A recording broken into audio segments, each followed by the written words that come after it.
আজকে রাঙামাটিতে দেখুন পাহাড়ি মেয়েরা কিভাবে রাস্তায় শুয়ে পড়ে আছে। সেনাবাহিনী এদিকে 144 দ্বারা জারি করেছে, আর পাহাড়ি মেয়েরা রাস্তায় শুয়ে পড়ে আছে।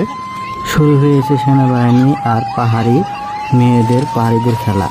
এই দেখুন সেনাবাহিনীরা তাদের গাড়ি নিয়ে কিভাবে পাহাড়িদের সামনে দিয়ে রাস্তার উপর দিয়ে চলে যায়। প্রথমে এই রাস্তার ব্যারিকেডটা তারা তুলে ফেলে দেওয়ার পরে তারা গাড়ি নিয়ে কিন্তু অমনি যাওয়া শুরু করেছে। মেয়েরা কিন্তু অমনি শুয়ে আছে পাহাড়ির। তো তারপরও কিন্তু সেনাবাহিনীর গাড়ি থামছে না, সেনাবাহিনীরা কিন্তু গাড়ি নিয়ে যাচ্ছে। তারপরও পাহাড়ি মেয়েরা সেনাবাহিনীর গাড়ির সামনে আবার শুয়ে পড়তে যাচ্ছে, কিন্তু তারপরও সেনাবাহিনী আবারও দেখেন গাড়ি নিয়েই। এইভাবে যদি চলতে থাকে তাহলে দেশটা শান্তি হবে কবে? কদিন আগে কি অবস্থা হয়ে গেল দেশের, আবারও পাহাড়িদের এই ঝামেলা শুরু হয়েছে। বাংলাদেশ শান্তি হবে কবে কে জানে, আল্লাহ ছাড়া।